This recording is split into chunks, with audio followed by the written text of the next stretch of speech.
Right, stick to this now. The National Treasury wants to introduce a minimum price for alcohol beverages. The public was asked to comment on a discussion paper which was out from November last year up until now in February, around the 15th. Well, joining us now is the convener of the National Liquor Traders, Lucky Ntimane. Good to have you, and thank you very much for coming on. Thank you so much for the opportunity. First of all, let's start with this report coming from the South African Medical Research Council in 2020. Basically, that says the product that you sell is bleeding national and provincial departments of health billions, 17 billion, because of the harmful consumption of your product.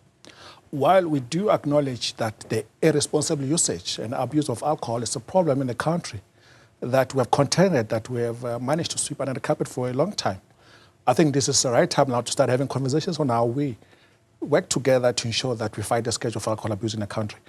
Having said that, we do not agree with the assertion by the Medical Research Council that the alcohol industry is indeed bleeding the economy of South Africa insofar as the health sector is concerned, because we also need to balance and look at the positives that the industry does. If you look at 1 in 31 jobs in South Africa, direct or indirectly, are supported by the industry.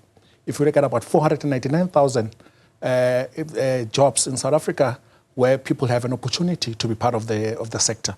If we look at the livelihoods that are supported by the industry, it's about 1,147,000. So indeed, there is some positives, even though we do acknowledge that, there is room for us to improve, but also there is room for us to engage some more on how we fight the scourge of alcohol abuse in the country. Yeah, now, the debate has shifted to saying, well, the challenge is that you need to get to a point where fewer people can afford your stuff, because that is going to help us. Not really. We think it's an emotional approach to a challenge that requires cool-headedness. And we feel that the government is not providing leadership in that regard. If we want a sustainable solution, we need to find a way in South Africa where we have a strategy to deal with alcohol abuse. Currently, there isn't any. You look at the different liquor boards that we have. We have 9 different liquor boards in South Africa, meaning that we've got 9 different liquor laws, so 9 different approaches to how we can deal with the issue of alcohol abuse. Once we have a uniform approach, then we might be on the right track or right path to ensure that we address the scourge of alcohol abuse. But if you are saying that you're going to increase the price of alcohol as a means to fighting alcohol abuse, that is a short-sighted approach, because it doesn't take into consideration the societal factors that give rise to people engaging in alcohol as a form of escapism. So we feel that a long-term solution, sustainable solution, is needed. But an approach where you say you're just going to increase the price of alcohol, we feel that it's short-sighted and does not have any sense in it. Yeah, you deny that you're selling the cheap stuff. And the cheap stuff is what's causing the increase. We are actually worried that it's cheap stuff, because the cheap stuff is sold by the illicit and counterfeit alcohol that we have seen in the country has risen to about 20 billion rand. So part of our worry with the proposal that is made by National Treasury is that you are now increasing an opportunity for those illicit and counterfeit operators to actually thrive. Let me just give an example. If you look at a bottle of whiskey, 750 ml, almost 54% cost associated with that bottle goes into government coffers, made up of tax in the form of VAT and also excise duty. So at the lowest, we pay excess of 90 rand per 750 ml bottle. That's what we pay government, and that excludes the VAT component. So the guys that are selling this cheap stuff on the streets are selling these bottles for 90 rand, 100 rand, or some even 120 rand at the highest. So that market is being boosted by the lack of leadership in terms of how our government aims to manage the excise duty, because we pay excise duty on a product that's on the floor, that's not even sold. So that 90 rand that you look at, the illicit and counterfeit guys are already making a profit, before they even get this thing out into the lips of our consumers. So we are saying to government that they need to really look into this and actually focus their energies in dealing with illicit and counterfeit alcohol and not punish the legal market. We've suffered enough for the past 4 years. I think it's about time that government level with us and we have proper engagements that is going to support the alcohol industry, but ensure that we also tackle the issue of alcohol abuse. We cannot afford to ignore that as well. Yeah. How are you then monitoring the end-of-scale products? Because they're saying it's the end-of-scale product, so it's not the first number, it's not the last number, it's the end-of-scale product that is likely to lead to binge drinking. So, look, the issue of binge drinking and underage drinking is something that we are concerned about as liquor traders. But maybe let me bring in the numbers into play. So if you look at the proposal made by National Treasury, it will bring in about 4.6 billion rand into the fiscus at face value. But if you look at the net contribution to our tax, that's going to be about 2.3 billion. But the loss thereof, if we look at the fact that the sales are going to drop and it's going to have a massive impact on the economy, you look at about 6.7 billion loss. So it doesn't really help. Yes, you are increasing this, but the only benefit that you're going to get is that 0.2% in terms of the total tax revenue for a year is going to be realized. So do you really want to mess up the economy of the alcohol industry so that you can benefit 0.2% on an approach that is not tested in science? We don't believe so. But also, there's another question. The Constitution, Section 216, Section 1 of the National Treasury, talks about the role and the mandate of the National Treasury. It does not talk about them misdirecting themselves into the socio-economic issues of South Africa, because the issue that we're dealing with of alcohol abuse is something that can be best dealt with by the Department of Health and Social Development. Mandate does not direct the National Treasury to actually engage on this. But we made submissions because we felt that we need to play our part as liquor traders. But also, I know that the industry, Heineken Beverages, the Consumer Goods Council of South Africa, as well as SAB, have made submissions to the effect that they want to have inflation-based adjustment in terms of what the excess duty should be. We are awaiting with bated breath the speech by the Minister of Finance on Wednesday, 19th February, to see what will be the approach in terms of the increase on excise. Yeah. And we're hoping that that increase will come in line with the inflation. Are you affected at all by excess? Because the assertion here is that even with the sin tax being increased, the retailers are able to absorb that because they're able to get the product cheaper.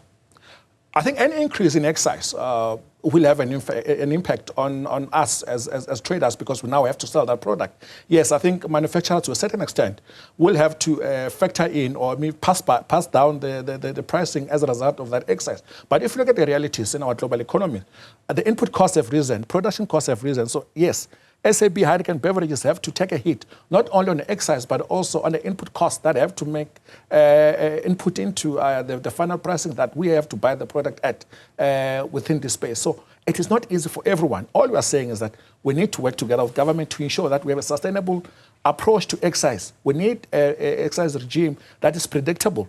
And the best way to do that, if you look at the past 3 years, the average inflation is 5.5.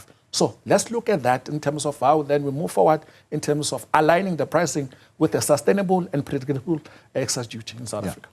But as far as the minimum unit pricing mechanism, you're saying it's unscientific. It hasn't been proven, at least from where you are sitting. I mean, there are some organizations who have reached that particular conclusion when they look at public health to say, look, we can quantify the impact of the minimum pricing unit.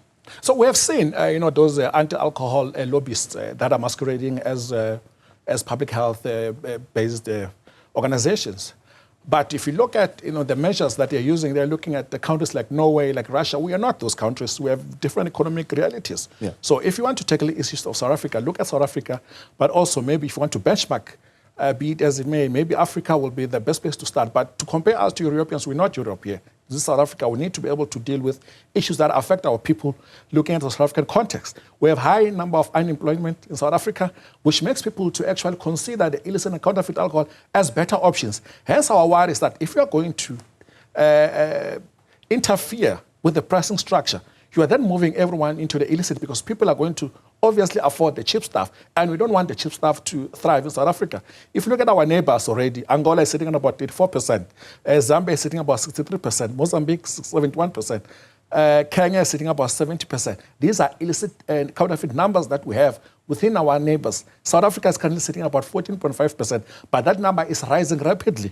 Now, if we are going to then play into the space where you encourage the illicit and counterfeit of alcohol to thrive in South Africa, it will be in no time that we catch up to our neighbors, and that will not be good for our economy, but also it will not be good for the health of our people. What did we learn during the COVID-19 era? I mean, did we not learn enough on how to deal with the illicit space?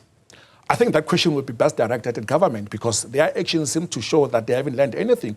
If anything, from our side, we are doing activities on the ground to educate our customers, to educate our traders and consumers on the dangers of illicit and counterfeit alcohol. But we believe that government has not seen any value in addressing this issue, and the best place for them to address this issue is actually to look at an excise regime that's sustainable, but also that supports and promote the alcohol industry, as it were. Yeah.